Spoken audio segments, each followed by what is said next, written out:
Hi guys, it's Diana here. It is day 4 of my experiment trying to learn how to play the pedal harp. I do play lever harp. I'm trying to learn how to play the pedal harp, which has these instead of levers. This is a special effort so that I can play at my friend's wedding. She wants, I get to play for half an hour before the wedding, anything I want. But then as she's walking down the aisle, she wants me to play the Grand Fairy Fountain from the video game Zelda.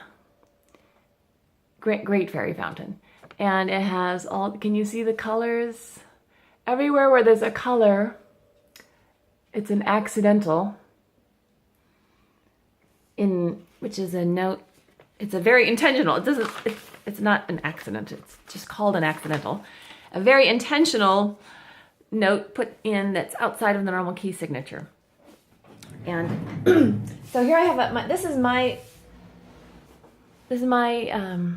personal. I own this lever. This is a lever harp.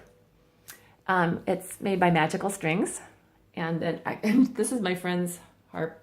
He's storing it here, so I was borrowing this one for 7 months while I was waiting to have this one be made. So when you want a note that's a minor key, so here's the C's, our red strings.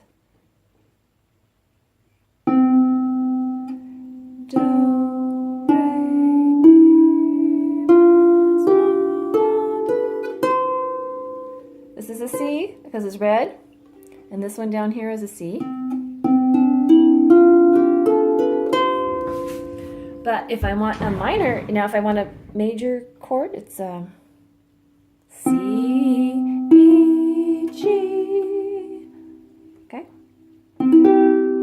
Now, but if I wanted a minor chord in it, I would have to take one of my my left hand, off the strings. Let's say it was down here. I would have to lift up here, and to this string I would have to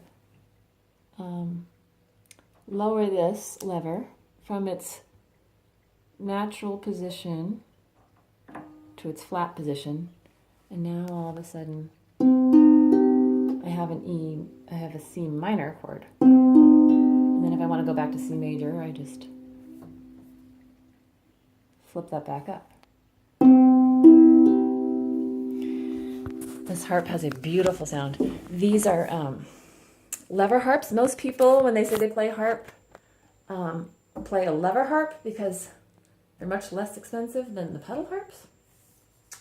Because the mechanics here is more simple. You just flip a lever. Now, if this string right here, this lever right here affects only this string, but not this string down here. If I want to have this E be flattened, I would have to do this lever. So anyway, it takes a lot of practice and expertise in order to be able to play songs that have a lot of accidentals in them. And with all the sharps, you're taking your hands off the strings, flipping the levers. So for the Great Fairy Fountain, I decided I would rent this pedal harp. Well, there's 1,000 moving pieces inside this pedal harp to make all those accidental notes easier to do. So it's changing between a C major chord. Did you see that? I can't tell. I'll play it way up here.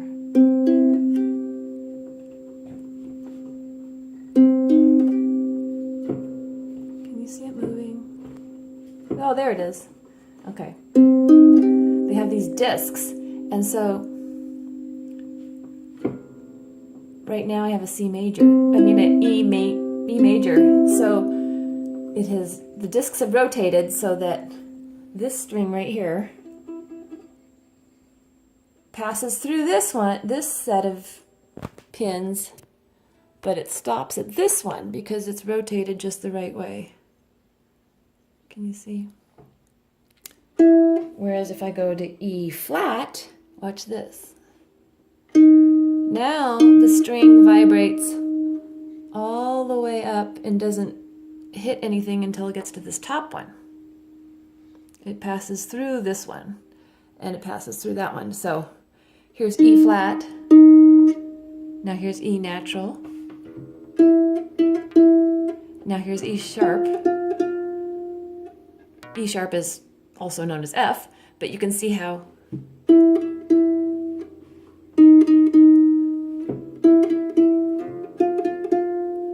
so. And it not only does that, so just by hitting a pedal, I don't have to take my hands off the string. Watch this, okay.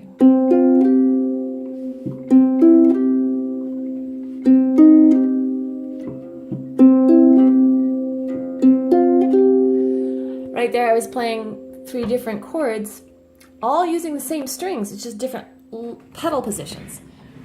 And let me show you what's going on down here. Hopefully I'm zoomed out enough. So here's what's happening down here.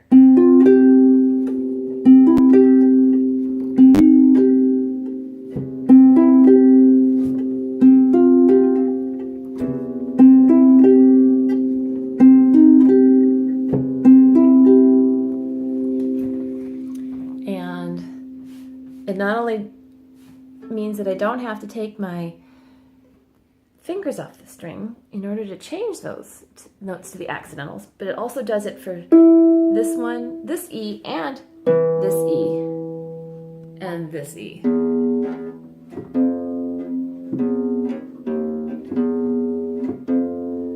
And these ones up here.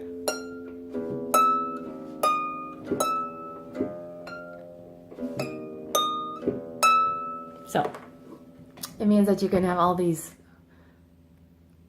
interesting notes that are outside of the normal scale. And the Great Fairy Fountain was really written for pedal harp.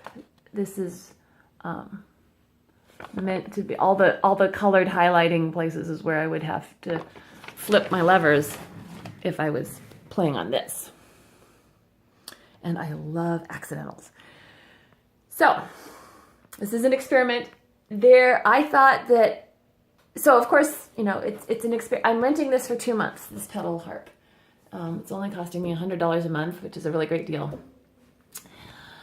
And I actually like the tone of the Celtic harp better. And I'm finding that as I'm going back and forth between the two, seeing, oh wait, you know, could I do that? Because I'm always, you know, thinking, okay, is this going to work? Is this, you know, I have to pull something off in 47 days, you know, I'm not going to leave the bride high and dry. So I'm kind of going back and forth. And, you know, it's like when you don't have something, you're like, oh, I bet everything would be so much easier with the pedal harp. And I thought that, and I went into this thinking, oh, and then I'm finding as I go back and forth, like, you know what? It's actually makes doing an accidental on the lever harp not really easier, but more straightforward. I don't know. It's an eye-opening experience. You know, it's like sometimes you just have to scratch an itch. That's how I describe this experiment. Is I just have to scratch this itch and find out what it's like to play a pedal harp, because I do love my accidentals. So this is day 4. I have 47 days to the practice before the wedding. T-minus 47, I call it. And another interesting point is that the bride is so easygoing and being so nice about this. And she asked me, like, would you like to play at my wedding? And I'm like, oh my gosh, I would be so honored. And because she's being so easygoing about it, it's a really great opportunity for me to seize this opportunity to be really motivated and have a deadline and a goal, very specific goal. But yet I also, she's like, well, if you can't pull it off, you can play something else as we walk down the aisle. You know, you can play whatever you want. You can resort back to the lever harp and play my usual theme song, or worst case scenario, we can just play recorded music. She's willing to do that. She's being like the opposite of Bridezilla. She's just being, and it's actually, because she's being so easygoing about it, it's actually more motivating and inspiring for me, because it gives me more freedom to, or I don't know how to describe it, but it's because I have these fallback positions. It's like, she already, you know, she said many times, it doesn't have to be perfect. You know, she'd just love to have harp at her wedding, but it doesn't have to be perfect. And because there's all these fallback positions of either playing a different song or doing a modified version on the lever harp or resorting to recorded music, I feel like I can venture out farther. So it's more motivating. So this is fun, and I'm enjoying sharing it with people. Hopefully, I'll start showing you pretty soon here some songs with the accidentals. Okay, thanks, bye.